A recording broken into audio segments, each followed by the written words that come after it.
Hello, everyone. Happy Sunday. Today is November 9th, and I'd like to welcome you to our live show of Restoring Our Roots podcast, the voice of the Decriminalize nature movement.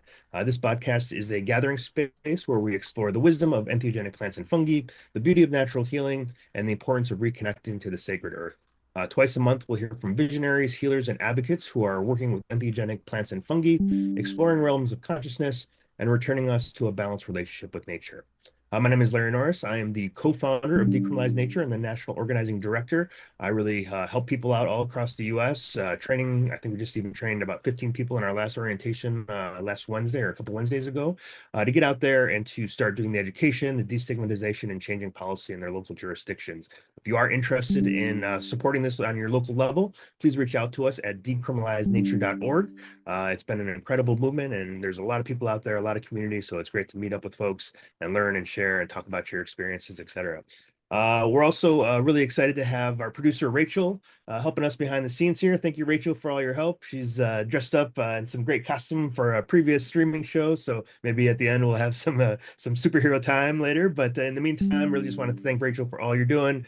We're here on live on YouTube, also live on Rumble and Odyssey. But in a week or so, Rachel will be putting us on all of our Spotify, Apple, and other podcast platforms. If you are interested in helping us out and donating to the program, please go ahead and click the donate button in the bottom there, and we can continue doing the show. We have quite a lineup of guests coming up all the way, I think, till April now we're booked out, so it's pretty exciting. But today's guest, I'm really excited to have on board because we've been rubbing elbows. Dell's been doing this for quite some time. I know that Del Jolly's here today, and he was working with Charlotte's Web, I think, for a period of time. But then he went and was helping out with the Decriminalize Denver initiative, which passed a month before we passed in Oakland here in California. Denver just focused mostly on mushrooms, and maybe we can talk a little bit about how that was repealed as well, which is an unfortunate circumstances, all the hard work he did there. But we really excited to see, and that really helped motivate us here in Oakland. He's also the co-founder of Unlimited Sciences, which has been doing really amazing work in terms of what a lot of public health officials are looking for and city council members are looking for is like, what happens afterwards? Where's the data? And the hardest part, I know, Dell, we can talk about this too, but I've talked with other folks is, how do you find the data of no data? It's like if there's not bad experiences, how do you show that to somebody who's like, well, show me where the bad experiences are? Well, there aren't any. Well, show us the data. Well, there's no stats for that. So what other ways can we think about design methodology and research and coming into the public health field, and also just helping doing like surveys and other things to sort of figure out what's going on in the community and help us pass future policy again. Also, Dell was a really big part of, I don't want to forget about this, the Decriminalize Nature Boulder County and Denver crew out there, or the Colorado crew. And I believe that you all really pushed hard to make what is a statewide policy in Colorado as best as it could be, instead of sort of falling the same way that the Oregon policy did, which we can see without the decrim side of it has become a little bit overexpensive and a lot of sort of burdensome regulations and things that are really create a lot of expense for the individual, for the facilitator, and for the state as well. So really happy that you were able to do all that work. We were able to get all four categories of plants and mushrooms passed in Colorado, with I think there's some exceptions around the Ibogaine, but maybe that's been changed by at this point in time as well. But really appreciate all your work. Dell's been a super advocate for decrim over the many years. I know Dell gets pushed in all these different directions, but you've always stood strong to the importance of decrim, and we really want to thank you for that. So thank you for being here. Looking forward to lots of great conversations. And how are you doing today, Dell? Doing great. Thank you so much for having me on, Larry. And yeah, it's been quite a journey. And yeah, the decrim movement has always been the center of my heart. It's like it's very, very important that we remember like the most important thing throughout this whole thing is our own sovereignty to use these medicines. So happy to be here and very curious where the conversation will go. Great. Yeah, wonderful. Yeah, me too. Yeah, maybe we could just start off with a little bit of your background. I know you started maybe in the cannabis realm and you find yourself sort of in the mushrooms and entheogens or psychedelics realm. What was your process there? How did you get here? And sort of what are your sort of big sort of dreams as you see the movement move forward?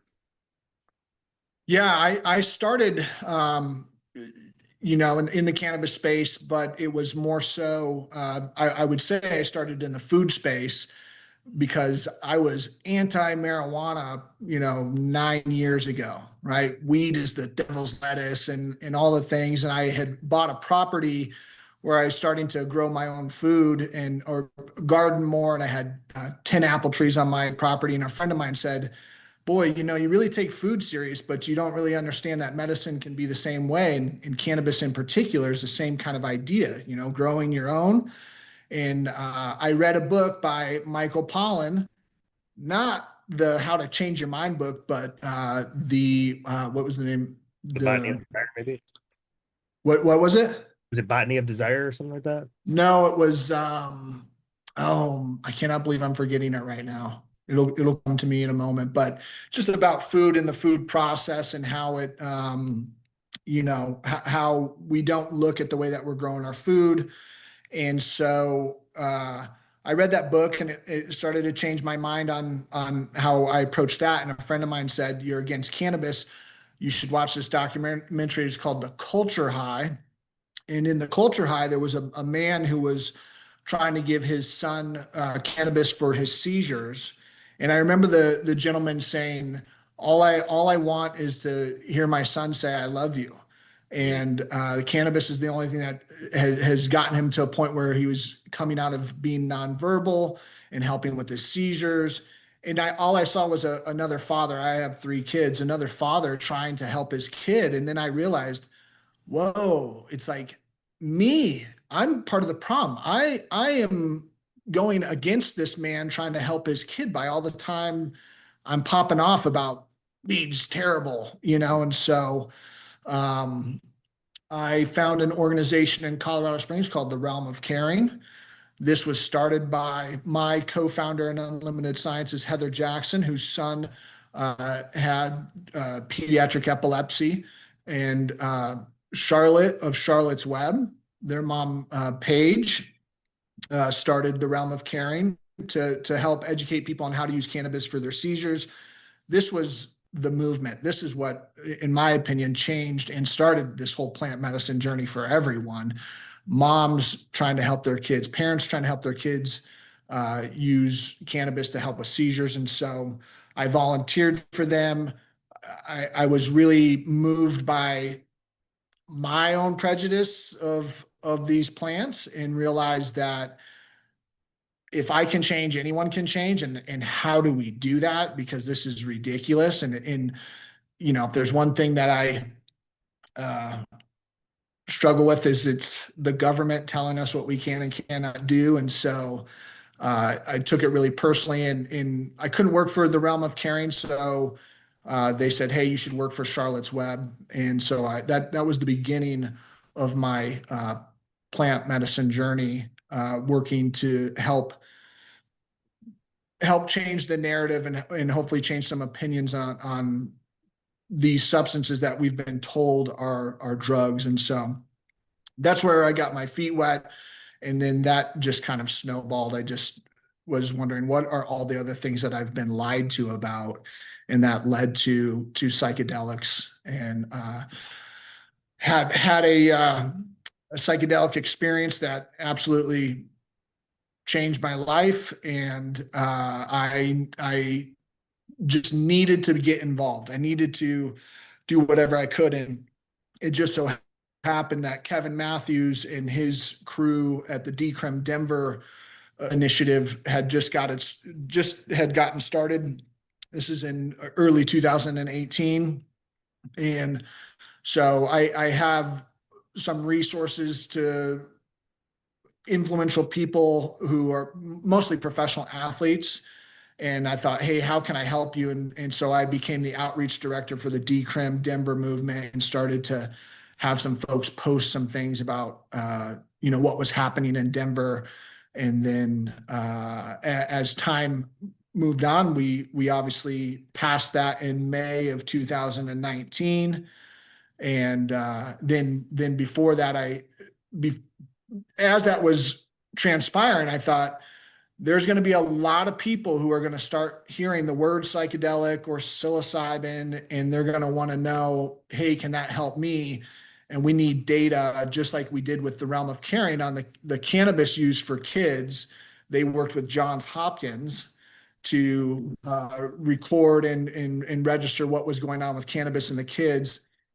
And when you partner with an institute like that, it really validates what you're doing at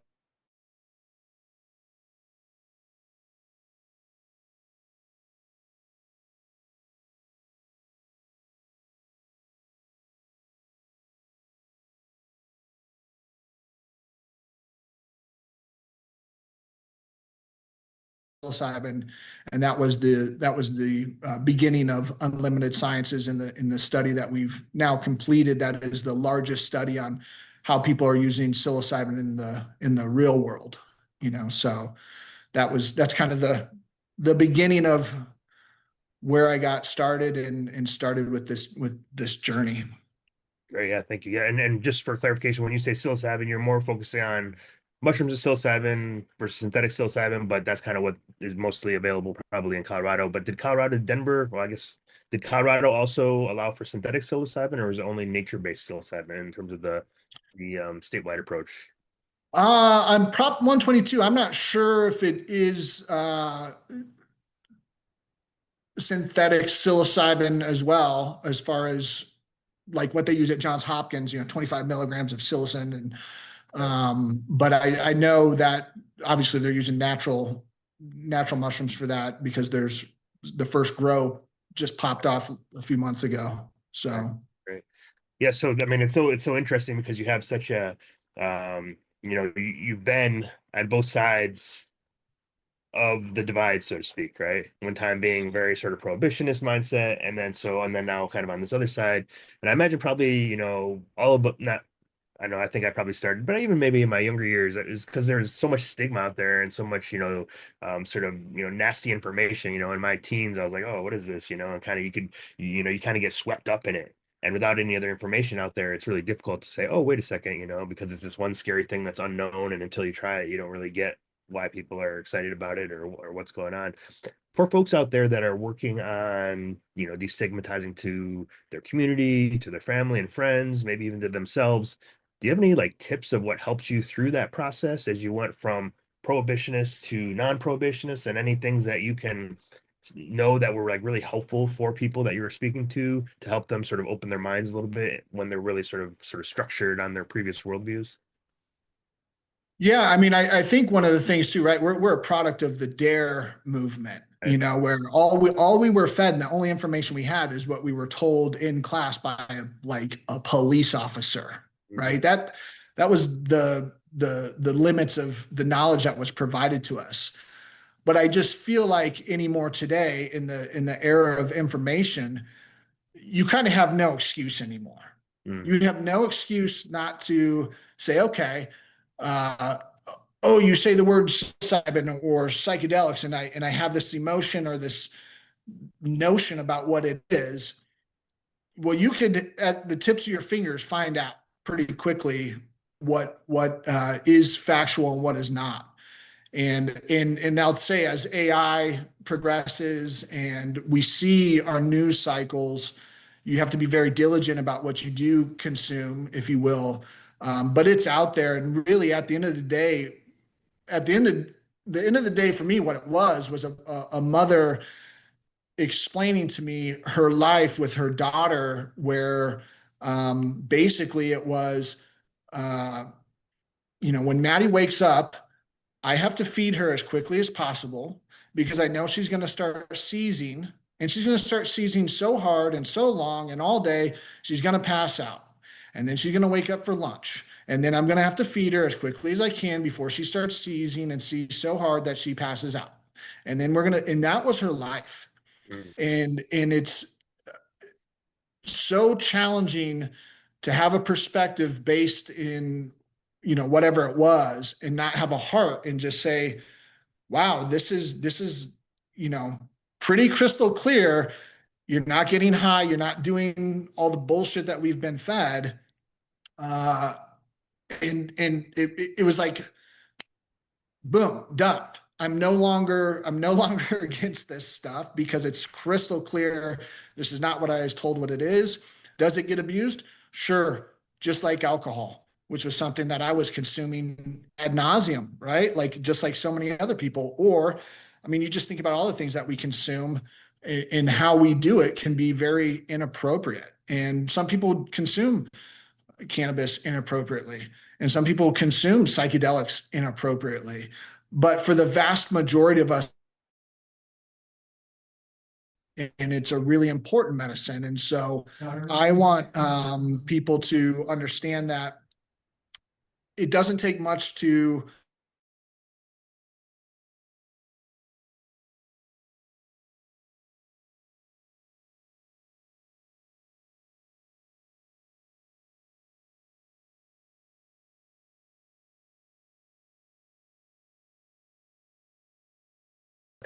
Mhm. Not you just stop know it, but encourage people being thrown in prison for it.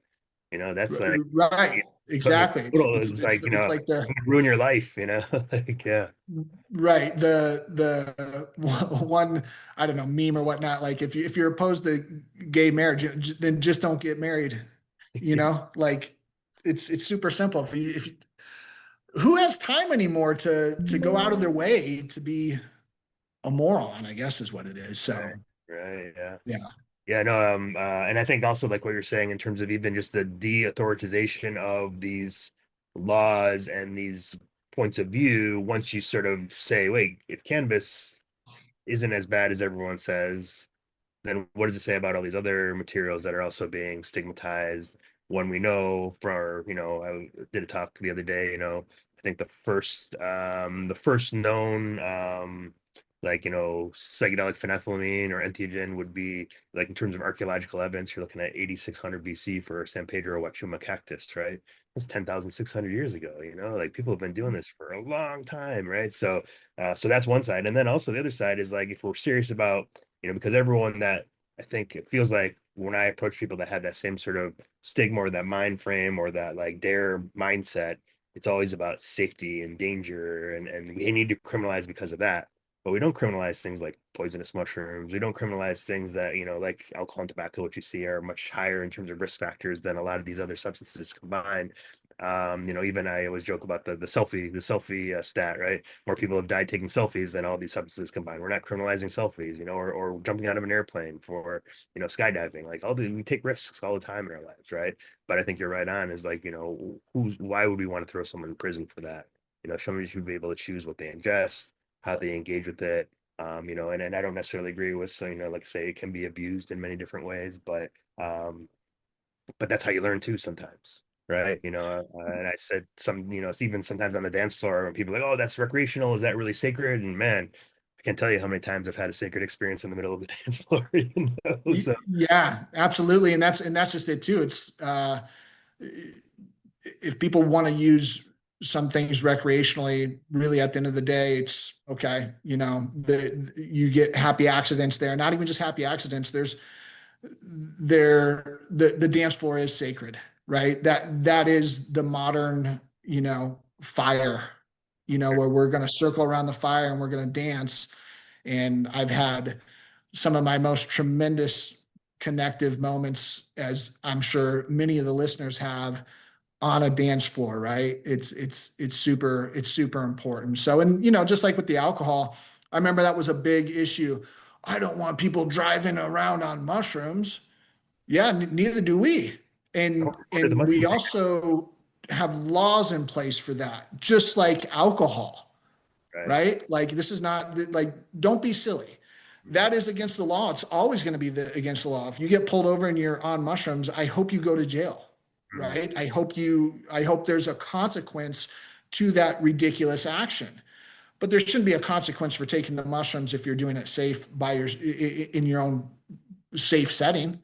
But the moment you step outside of that and you put other people at harm, I don't care what the substance is, you are no longer participating in what we agreed upon, Yeah, you right. There's, know? there's already DUI laws out there, right? But we don't need to create new things, which is, I guess, what got cannabis in a bit of a bind too, is because they thought they had to create a whole new regulatory framework because it's this unique thing that's so different and so much more dangerous and everything, which I think is a problem anyway. Like, to wind back to what you were saying a little bit earlier about how, education is right at our fingertips, and we hear that a lot. And yet we always hear we need more education. So how do you balance that? And also, where do you go to find, you don't need to necessarily, promote anything unless there's an awesome place for education that you're aware of. But like, how do people find education or how do you find a way to get it to the people that have no idea that at a party somewhere someone might give them something, so they never even bothered to do the education? Like, well, do we need a read air? Like how do we how, Yeah. how do we do this? Yeah, that would be wonderful if the government would get behind and actually put some real education out there about these things. It's really challenging with a substance like or psychedelics as a whole because the narrative has been what it is. And so for me personally, what I see is the quickest way to educate people. It's through story. It's through when I see a young girl having seizures and then ingesting cannabis through a feeding tube and she stops seizing, done, education done. I'm ready Right. to learn more and I'll go after it. And so that's kind of where, you know, uh, what I thought of. How do I personally change my the opinion of someone such as myself? And so for me, it's kind of I always thought like the Michael Jordan effect, right? Michael Jordan says, drink Gatorade or buy the shoe. People go, okay, cool. Where is it? How much? I got you. So for me personally, athletes are important. And that's maybe I have some, I'm founders in another organization. I have a functional mushroom company with professional athletes, and these are people who people might know because they've been in the psychedelic space now. And that's Rashad Evans, UFC fighter, who you have this persona of this guy who's a former UFC champ. He's a Hall of Famer. He's this opposing figure, and he's speaking about how transformative these experiences have been for him and how healing they've been for him. And in a person like me who sees him and knows him as this, just badass fighter guy, and I know he's taking care of his body. He's built a career on making sure he is operating as optimally as possible. So I know he's in tune. And now he's saying, hey, these are really important. These have helped me, progress post career, progress in so many ways. It's going to catch my ear, right? It's going to be a challenge if you're presenting in a way that maybe a conservative person they might not want to hear it from you. But if you're their former childhood you know star who played football in the NFL, what's he talking about? Okay, let's hear more. And so I think it's you've got to educate through relating, right? And I could relate with Rashad. I know I do a lot of jujitsu, and so I know what it takes to hone my body and be physical. Oh wow, he's talking about a substance I've never.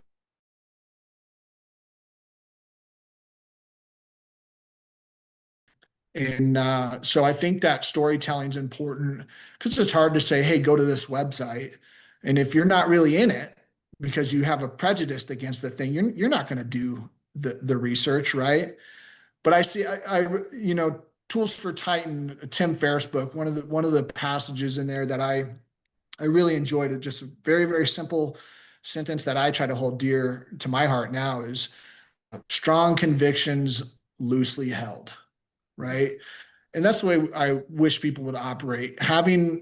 It's good to have a good opinion and it's good to get passionate about things, but hold those things loosely because if someone comes with new information and presents something that you've never heard, if you're going to put up a stone wall, which seems to be kind of our culture these days, everyone just we know what's right and forget that side. This is my side. I'm not even going to listen. It's going to present a big problem in the future. But um, if we can listen, I think that will lead to education. And if you're genuinely curious, we have to have a level of curiosity around all these things. We should be curious too. Are there any, the first law of alchemy, equivalent exchange? Are there going to be any problems if we use these substances too often? There's something to consider. How frequently can we use them? Should I take a step back? I don't know. If someone has new information, I'm gonna listen. And so uh, it takes kind of a curious mind to educate yourself. And so I don't have the answers, but I do think story and relatable stories are important to start bridging the gap. Yeah, and a couple things I want to touch on there real quick, but I think one thing that is so important, I was talking to somebody about this last night, was or maybe 2 nights ago, how it's so important for then the elders to come out of the closet.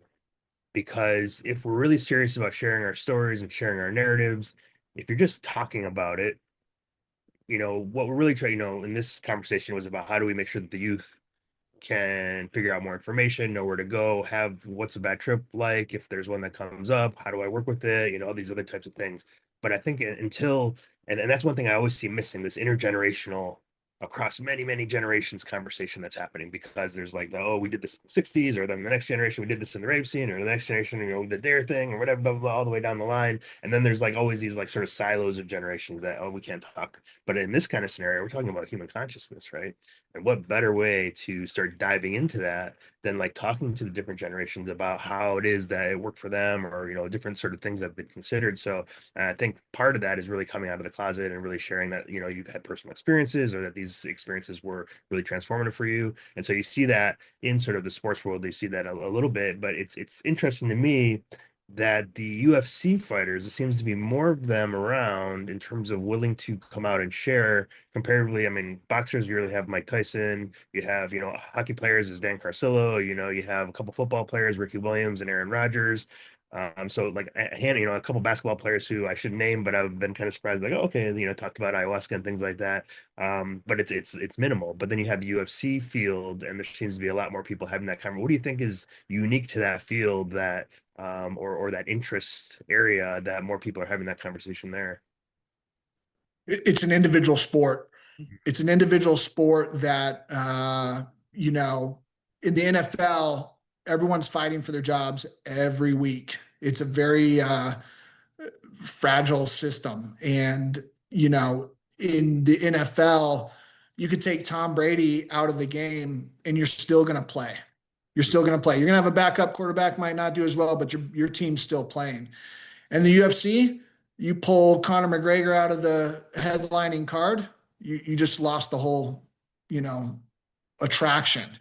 And so the beautiful thing about that is they're in a position to be their own unique, beautiful butterflies. And they could say whatever the hell they want because they're their own brand.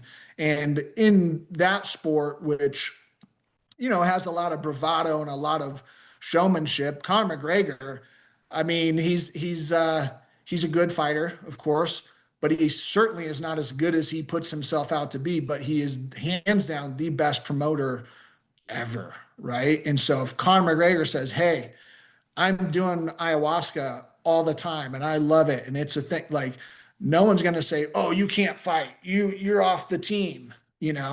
They need him. And so, and I think it's kind of a beautiful thing too that the fighters are coming forth Mhm. and they're fighting and telling their stories of what's important for them. It's kind of a mentality, I think, too, to do your own thing, if you will. But it'd be nice, and that's some of the things that I'm working on behind the scenes, more NFL guys in particular.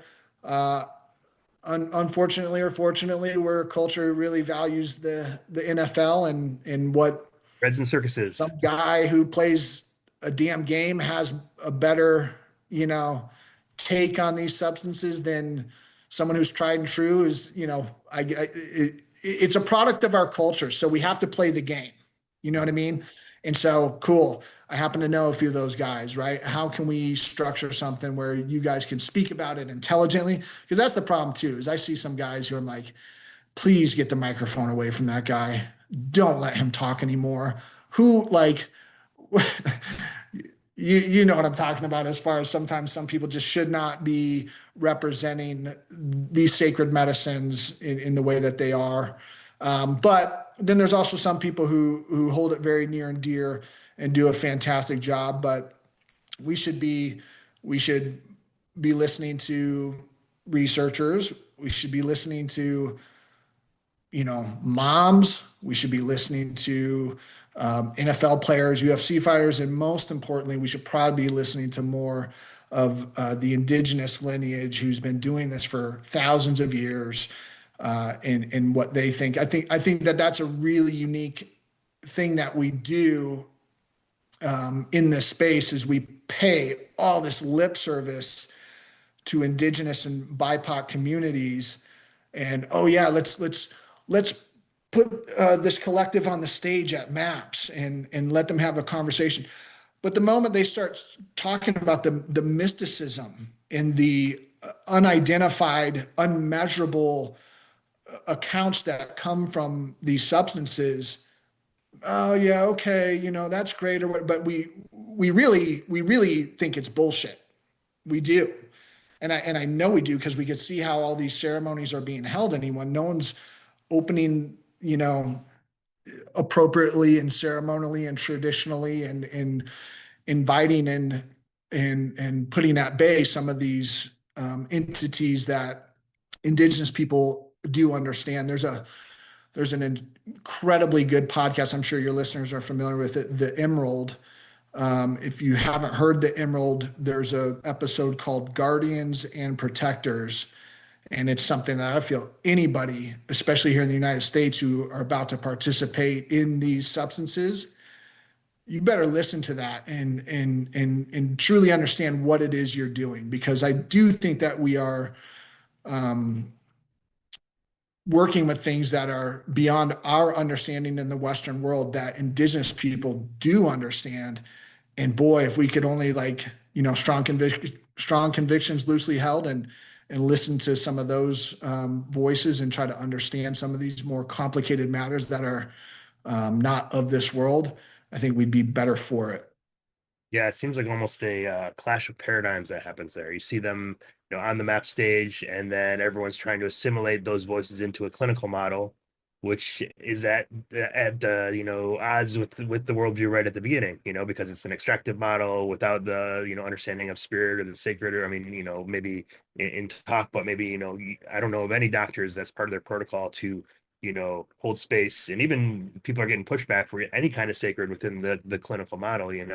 But like, what about holding space that's not just the room space? What about the set and setting that's in the realms beyond the liminal realms? And these are conversations that a lot of these cultures have had many times in the past, but you don't see these in these particular clinical or mental model approaches. And so I think that's something that's really going to be, eventually there's going to have to be some sort of deeper, larger conversation or communication about that, or they're just going to be so split off from each other that they're going to be speaking about different things. But I think that's something hopefully we'll see more of.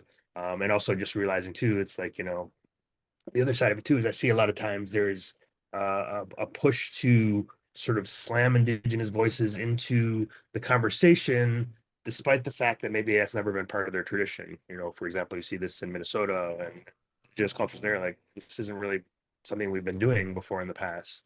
And so like but what maybe should be gotten to is the worldview, the idea of the sacred, the idea of the spirit, the idea of the ceremonial, the ritual. These are the types of things, rather than saying you now are an expert in psychedelics, which then puts them at risk as well. Because now all of a sudden, okay, well, this is an illegal thing. That should I be even talking about this anyway?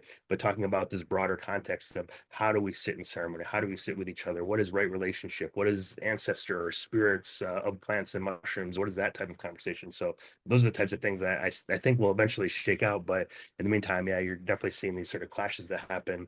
And kind of wind back a little bit more again to what you're saying around the people that are out there. I don't know if you've paying attention, but right now, this guy, Brian Johnson, who's the anti-aging guy, is live streaming his 5 gram mushroom experience to talk about how this is going to help him with anti-aging.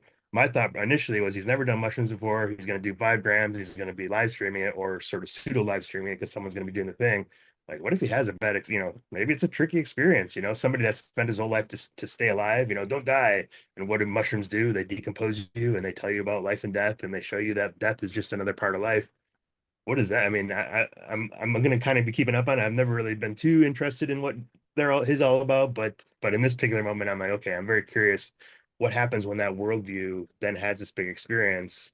what needs to shift, what needs to change, and how would he look at things differently after this. Have you heard anything about this or any thoughts around that?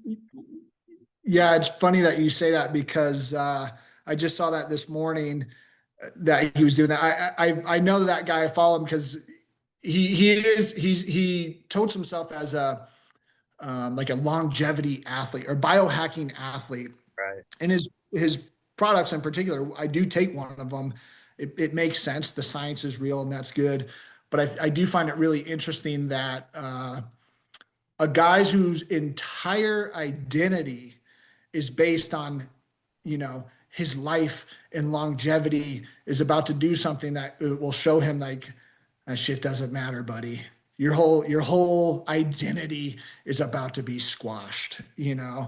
I mean, I don't know, probably not, because that's the other thing too, is like sometimes these substances don't work on people the way Sure. that You get that they do. non-specific amplifier, he'll be even more interested in longevity after this. But Oh I yeah, think, I yeah. think that's a common, phenomenological experience is like, okay, you're gonna review death, you're gonna sort of go through that process, you're gonna realize it's not as scary. So maybe he won't be, maybe he'll still be on the longevity thing, but maybe that endpoint won't be so frightening because you just realize that's part of the transition that happens.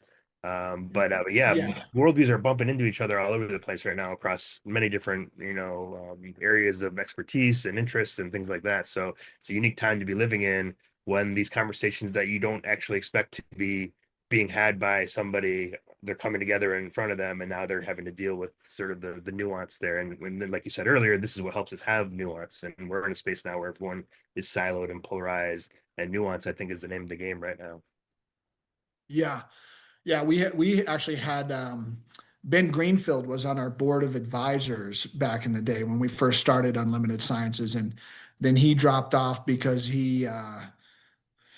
I think he had a religious experience or got back into the Christian faith and decided to drop all of his board memberships. Ben's a huge biohacker. He's like the OG biohacker guy, and so to each their own. They're going to do their things. I live streaming your mushroom trip and measuring it for a longevity product is probably exactly what we don't want, but okay, here we are. you Right. know Yeah. there's a lot of unique people in this space, and it's frustrating because it's like, hey, where were you guys when we were trying to raise some money, just a little bit of money?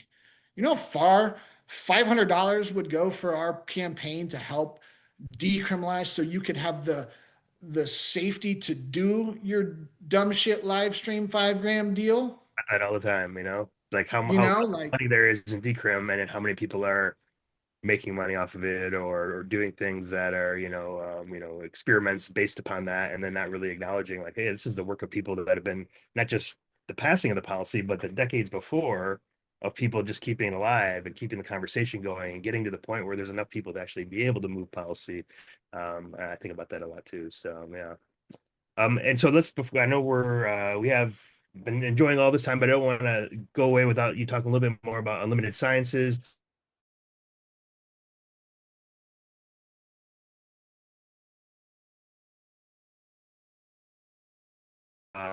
Yeah, well, talk to us about Unlimited Sciences a little bit more.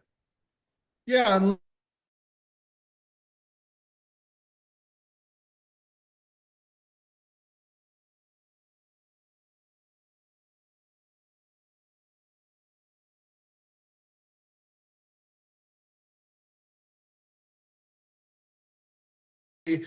it's in the 99th percentile of most read papers in that publication, which I'm very proud of. It's been cited in over 100 papers already, and it's only like 2.5 years old, which is not common to be cited so frequently. And so the underrepresented, we've published a paper with the Jungle Neighborhood, and it was uh, an ayahuasca study on people who identify as gay. How does that show up in that community? How is that different than, say, just some bros getting together? How's that different from Single moms, how's that different from BIPOC community? How's that different from, our other study is a MENA study, Middle East, North African, mostly from Saudi Arabia, female refugees using ayahuasca. How are these populations utilizing these substances, and what are the outcomes for them? Uh, I think it's important to do that because it just shows that this isn't, the panacea everyone wants it to be. It is helpful for a lot of people, but how are other people utilizing these substances, and what is the good and bad that comes of it? And so we try to put together studies that do that. And so with our Johns Hopkins study, we've taken that data and we've condensed it. And what we are doing now is we have a phone line that people can call before they utilize these substances and ask questions.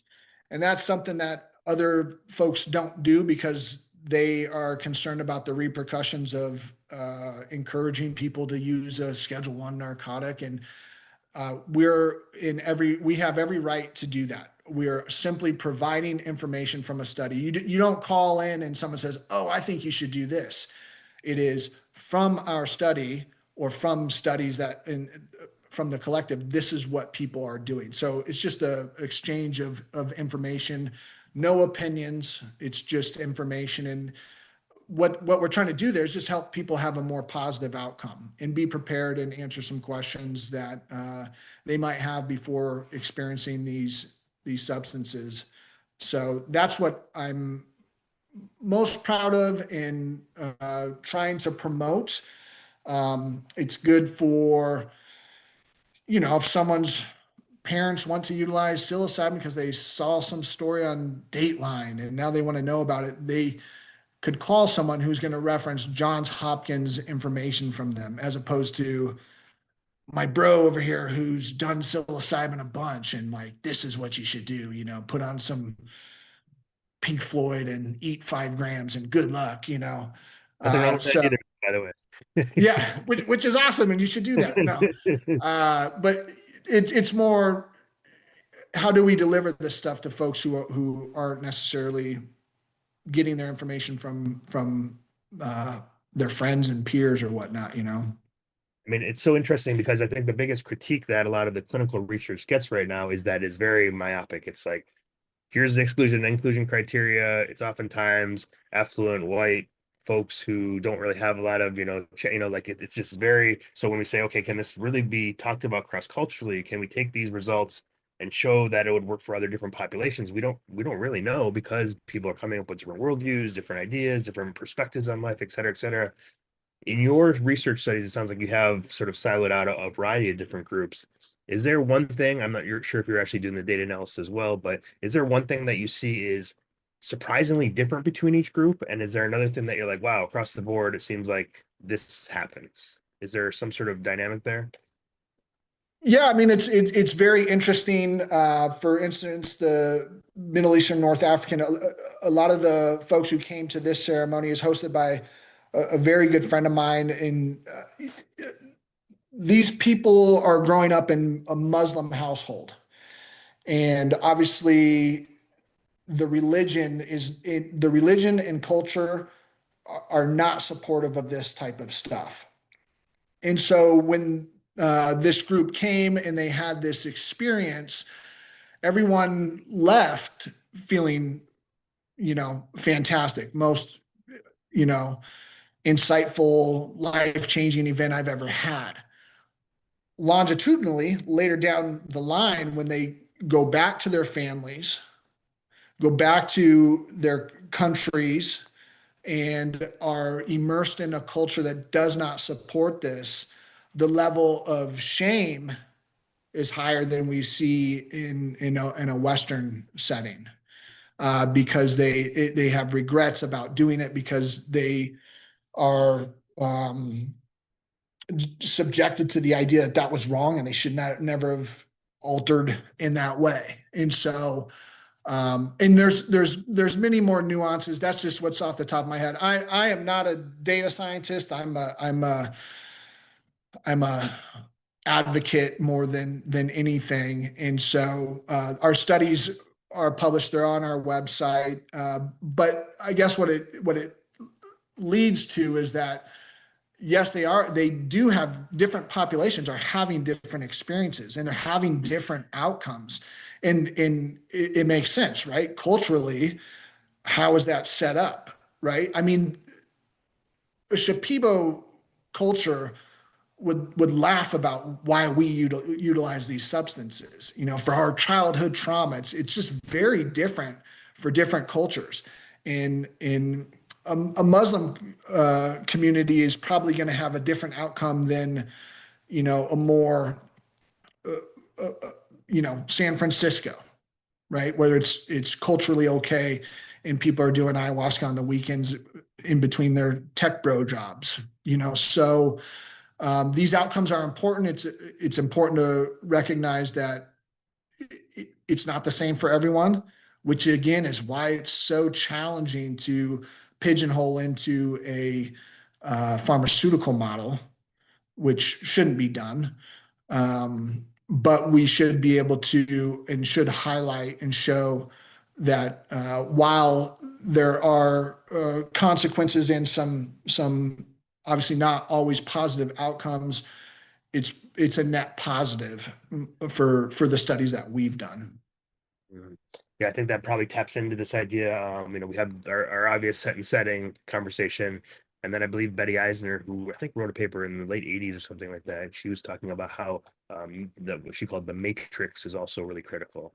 And that's the worldview, that's the culture you're coming from, that's in both on the front side, which sort of prepares the mind in a particular way, and also on the back side, where do you have the container that can really truly hold something that's a little bit different than what maybe the culture expects. So I think that's going to be the next tricky thing as we start to look at this across cultures and see cultures that maybe have some, stronger prohibitionist mindsets than others do, or, even spiritual understandings. And even, within a lot of spiritual contexts, you hear, well, that was a shortcut, or, that's not a real mystical experience, or, you cheated, or all that kind of thing. Even like within Christian and Baptist and other types of communities, Protestant, all these types of communities are like, no, no, we can't do that because that's not it's not a real mystical experience. So like what is it about something like, if you think in that mindset, if God created everything that is here on the earth, why would be eating something, so I guess that'll go back to the apple and all that kind of thing. But it's just an interesting sort of framing in terms of how uh even the idea of a shortcut, like that's pretty clear that nobody's taken these psychedelics because it's a long journey after you have the one experience. It is, but also to anybody who would say something like that, it'd kind of be like, "Hey, look around. I think we need all the shortcuts we can get right now to get our shit back on track. What are you talking about? Like, what the world need, the Western world does not need psychedelics. It needs a good meditation practice. You know Mm. what I mean? But meditation practice. And so we need the 2x4 of psychedelics to get hit upside the head. Hopefully, you're not having to do it all the time, but maybe one time you just go, wow, I need to slow down. I need to, change some things, whether it's what I'm consuming or, you know, visually consuming, physically consuming, but yeah, we need as many shortcuts as we can get right now because from what I see, the timeline's not looking great for us. And as we continue to hate each other for the dumbest reasons, if you are identifying with a political party, you're lost.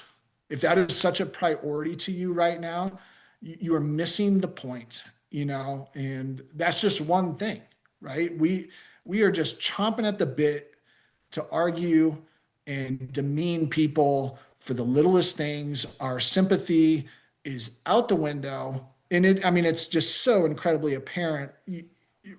No matter where you stand on, some of the more recent happenings in the world and assassinations and whatnot. I mean, just the level of, or the lack of empathy for what is going on in how quick everyone is to blame or point fingers or say it's this or say it's that. It's really it's really scary.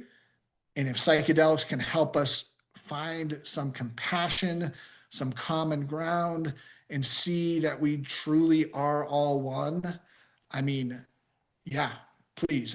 We need that. I do believe that when the indigenous cultures of South America say that ayahuasca needs to spread to the Western world because it's going to help them in the long run. I think that that's the truth. It's important that this stuff has to spread because we've got to do something. So shortcuts be damned. I'm all about it. I will say one of our studies that we published is it's on Christians who use psychedelics has no effect on their faith. If anything, their faith becomes stronger. So Yeah, and then we that's were saying important. about meditation earlier too, is like, look at the sort of the Buddhist boom that happened after the 60s and 70s. And while they don't often talk about it, many of the people that are in those worlds right now and are studying and practicing and doing really deep meditations were inspired by that one or two single experiences of realizing, wow, there's more, and I'm totally missing out on how to tap into this. What kind of practices can I do so that every day I can sort of bring that forward a little bit? So yeah, absolutely. And before we get into our questions in a minute, I've always appreciated that you've had such a strong love and appreciation for the decriminalization model versus all these other models. Tell us a little bit about that in terms of like what you see as important in decriminalization comparatively to like a legalization or a medicalization framework. Yeah, I've had such admiration for the work that you guys have done and in the arrows you've gotten in your back for leading in the front. I've said it in the past, and I'll continue to always say it, the Decrim Nature organization and movement is hands down the most important entity in this space. And if we don't see that or understand why that is, I mean, I'm all about veteran using ibogaine and moving that forward. I'm all about um, science, right? We work with the universities. We do the thing. I'm all about those channels, but damn it, if we don't decriminalize first, you are, you know, asking the wolves to watch the sheep, and it's really quite interesting how hard in the paint people are going to kind of set up the exact same model that these substances kind of promise to eradicate and show us a new, better way.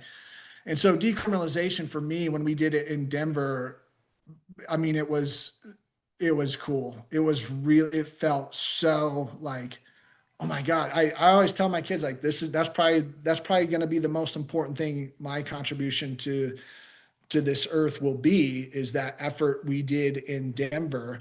I think it's doesn't get enough, flowers. Not to say that we need anything, but I guess what it is, it's like this is a people-led movement where they are taking their rights back in their own hands and not participating in the bullshit systems that are saying do it this way.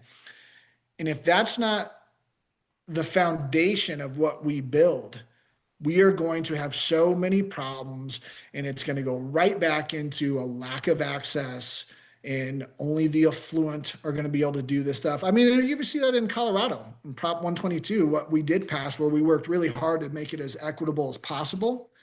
Come out here and do a mushroom trip for, I think the best you'll be able to get it is $5,000. $5,000 for what? Legalization framework. The decrim's a little bit different, but that would be like for the legalized, regulated framework. That would Yes, make sense. yes, right. And if we didn't lay the foundation of decriminalization, right? Because I'm all about the legal model. Iboga, it's now the new poster child of everybody's conversation because MDMA went by the wayside with the FDA ruling, and everybody's talking about Iboga. There's a lot of risk there, and I'm really kind of torn about, okay, how do we do this? Because I don't want that story of someone using it and dying, and then that becomes the megaphone for someone to, oh, this is why we can't decriminalize. This is why we can't do it. But all in all, like if you're not working towards decriminalization before you do the legal thing, it's a fool's errand. It's not a smart thing to do. And so decrim first and everything else can follow, but decrim first. That's really important. Yeah, especially when you have in this world that we live in, you give the tools of law enforcement to the companies that have the capital, and now you have to buy their product because otherwise you'll get arrested. And that just sounds about as dystopic as you possibly could have, especially when you're talking about, hey, how do I explore my inner worlds? What is me? What is it like to be a human being? What is it like to explore consciousness? Yes, it can help with these mental health issues, but personal and spiritual growth really is the base of a lot of these. So yeah, to be able to do that freely with learning how to grow your own plants or mushrooms, being able to exchange it in community, be able to share with peers that aren't trying to like either make a buck or trying to put you in a model that doesn't necessarily fit everybody. I think that's really the way to go. So yeah, thank you for your thoughts around that. And it's always good to hear that. And thank you for your work in Denver, and then also for everyone else that's doing this great work out there. To continue working on the decrim. You hear a lot of times some of these deep pockets out there saying things like, well, decrim isn't viable. I was at a Global Psychedelic Week talk this on Wednesday, and the question that they asked, which was, is decrim viable? They changed it to, is decrim just? Well, that's an easy one. Of course it's just. But what the smear is by the deep pockets is a viable. Our politician's going to be okay with it. And it's really the easiest policy. You're saying stopping arresting people. It costs the least amount of money because you're saying, okay, we're not going to, spend any money on this issue. And it allows, it's not throwing it at every street corner. It allows the organic emergence of the underground.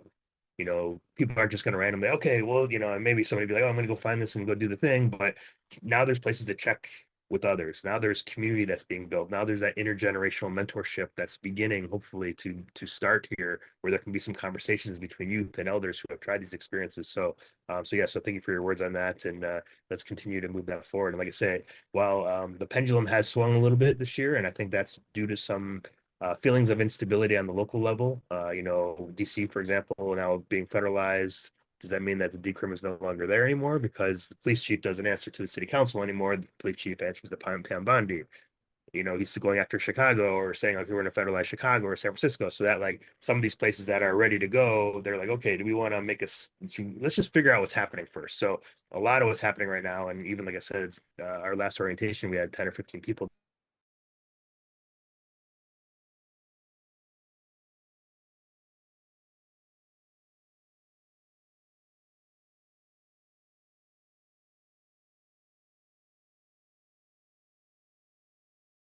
Weekend at Columbia University or Columbia, Missouri University out there.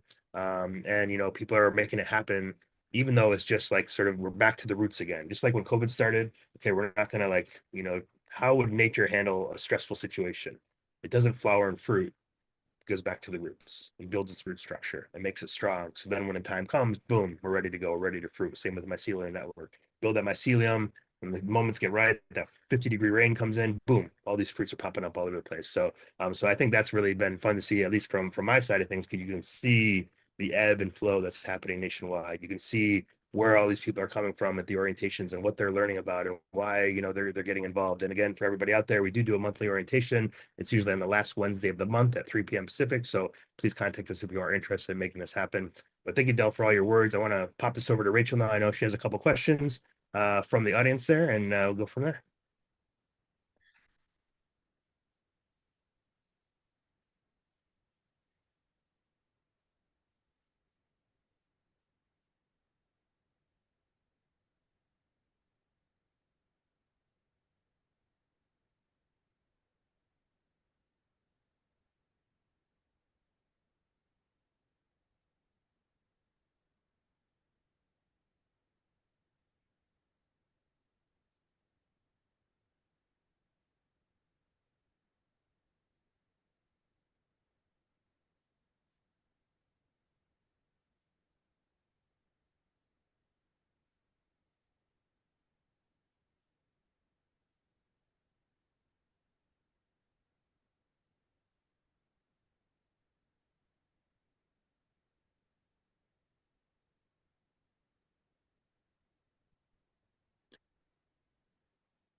Yeah, again, I've got three kids. My oldest daughter Ayla is 18, my son West is 15, and my youngest Mavis is 9. And I remember, like I said, going to the realm of caring.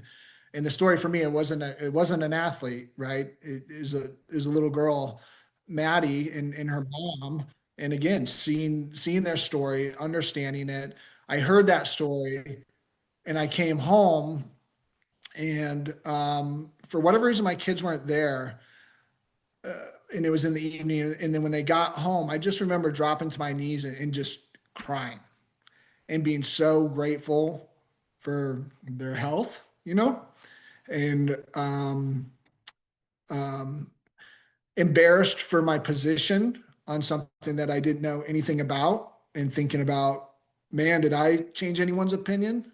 Did I convince anyone that these substances were wrong? And then they're out there voting against these families trying to help, and so some shame there. But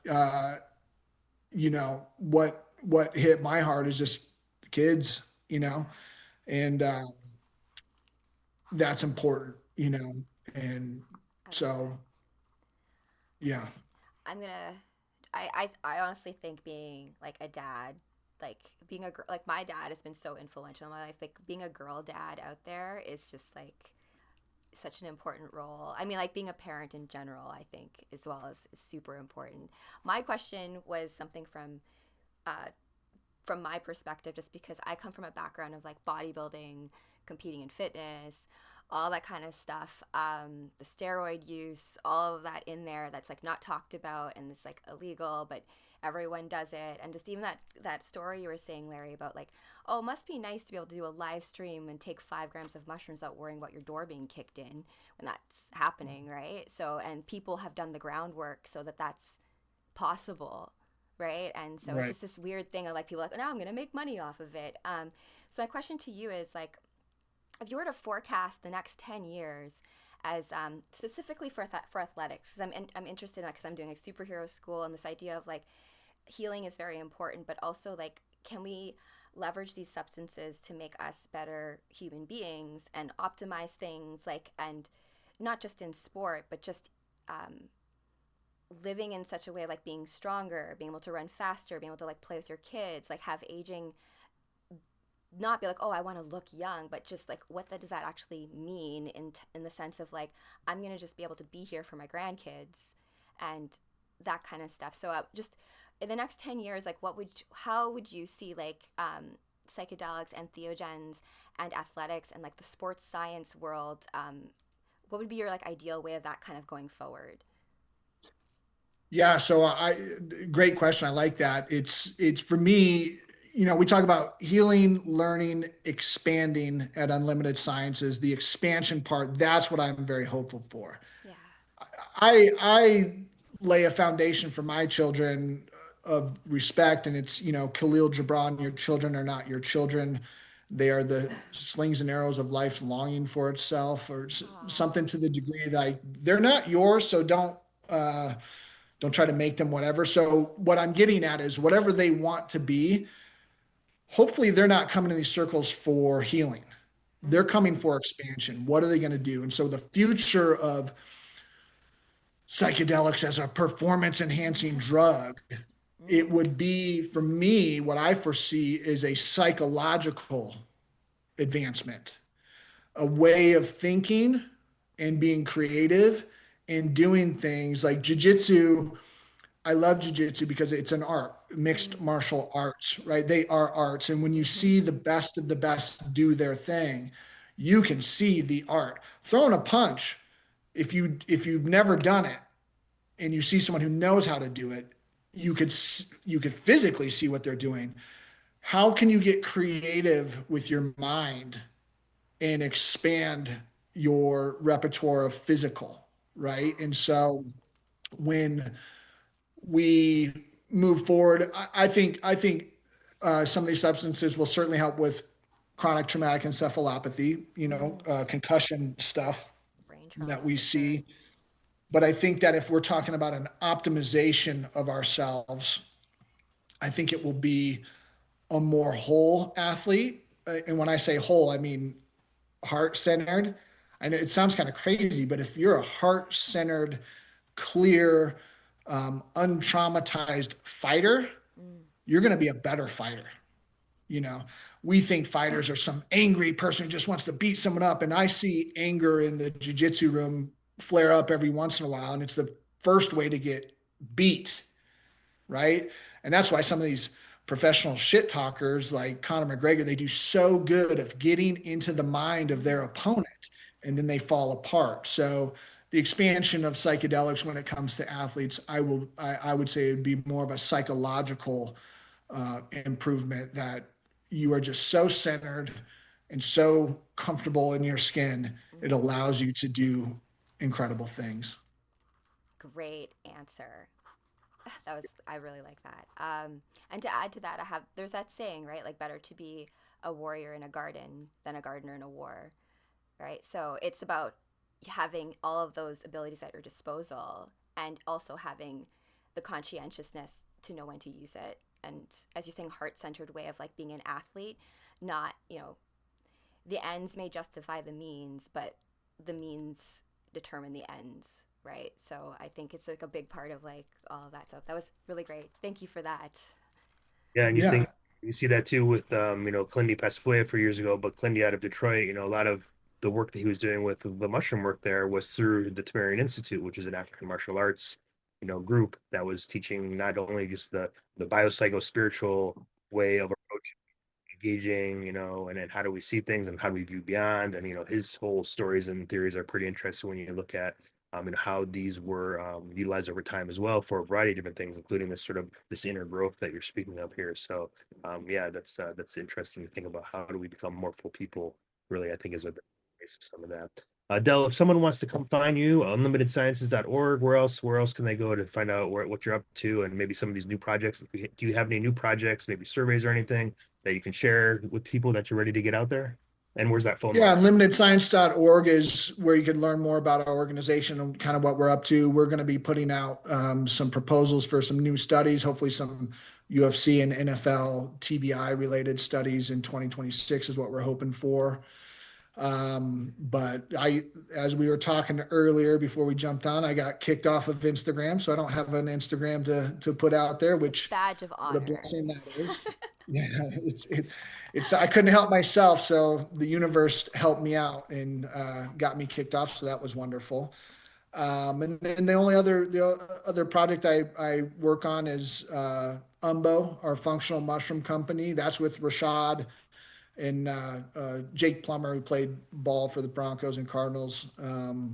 We have a functional mushroom company where we are getting more into the athletic. We're trying to educate folks on the fact that functional mushrooms are a game changer when it comes to athleticism. And I don't see functional mushrooms as a supplement as much as I do a food group. And Mm-hmm. if you think about the Olympics and you think about records being broken by milliseconds and millimeters, imagine if you had an entire food group that's like vegetables that has all these compounds that you can't get anywhere else, and you start putting those in your body. It's not going to be, you're not going to be breaking records by 15 seconds, but every little bit helps. And at the end of the day, the longevity thing, I Mm-hmm. think everybody needs to be eating more mushrooms, psychedelics and functional. But so getumbo.com is our business, and unlimitedsciences.org is the nonprofit. And you mentioned a phone number earlier, a place people can call for more education. Is that on Unlimited Sciences? Yeah, it's on unlimitedsciences.org. It's 1-888-210-3553. And that's a number that folks can call if they just have questions about psilocybin in particular. You know, what do the studies say? What's a good dose? We'll answer those kinds of questions. And that Cool. seems like a bold question to ask, but we could say from the studies, we see that, so if people have questions and are interested or want a resource to give to someone who maybe needs a little bit more of a structured academic intro to utilizing these substances, Mm. that's where they could find it. Yeah, and of course, dosing is so important now too, especially with so many varieties of mushrooms. I know their azarescens, the psilocybe azarescens are growing in the Bay Area right now. And it's like 1 gram of those is easily equivalent to 5 grams, where you're like, okay, I'm glad I didn't take this because Yes. it's blast stuff time. So yeah, definitely important to know that. I'm sure you'll probably talk about that in your on your call as well. But for folks out there, just keep in mind that dosing changes according to the mushrooms as well, even in one batch, but Mm, definitely across species and definitely across different types of mushrooms. mm-hmm. Well, and at the end of the day, too, we could all rely on Brian Johnson's current experiment live stream to tell us how to use mushrooms It's right. In the for meantime, Yeah. $9.99 Maybe or maybe whatever by he's our going to next charge. maybe by our next podcast we could do we'll, like a react segment to that. Yeah. we'll just do a little Oh, Our synopsis. own live stream reacting to that live stream. yes. Yes. I'm not going to watch it. You guys will have to let me know how that goes, but No, my I think they're Lord. I think they did do the live stream at the beginning when they like had him have it, and then I think he was like, so many people have told me that these are sacred experiences. We decided to not necessarily live stream, but have someone just kind of tweet occasionally when things are coming up. So I think he Oh, saved himself, interesting. starts Yeah. melting into the Okay. floor. Good. Everything Because, starts yeah, fractalizing. He's like, "Are you seeing this?" Like, well, yeah, we can see you are. Yeah. right. Yeah. Well, we'll see how that goes. Right. Yeah. Well, thank you very much, Del, for being here today. Really appreciate it. Thank you, Rachel, for sticking by as always, doing all the great work behind the scenes. Reminder, everybody out there, we usually go live every 2 weeks, depending on schedule. Sometimes they fluctuate. So if you don't see us here on one week, just keep an eye on our YouTube, subscribe to our YouTube channel because that's a good way to go about. Or you can watch our shows the following week when we put them on Spotify, Apple Podcasts, etc. I believe our next show is going to be on the 23rd with Jehan. He was supposed to be on the last show, but because of schedule differences, that wasn't able to work out. But really excited to have him. He wrote the Psilocybin Connection book. Also a fellow student of mine at California Institute of Integral Studies, not student of mine, but colleagues, I should say, at school there. So pretty excited to have him on. And then the last show of November, we're going to have Danielle Nova, who's part of Psychedelics Society San Francisco and is doing some addiction and psychedelics work and microdosing work with James Fadham and others as well. So pretty exciting month coming up. We are pretty booked out until April, so keep your eyes open on the channel here. Lots of exciting guests, lots of new voices, lots of new conversations that we hadn't thought of before. Really want to kind of be open to any kind of thing that we talk about here because there's so much to learn. And so thank you, Del, for bringing some of that here today and for sharing your insights. See you next Sunday, and thank you everyone for listening in. Del and Rachel for the conversation. Until next time, tune in, stay rooted, and let's grow together. Have a great Sunday, everyone. Bye bye now. Until next time, bye. Thank you.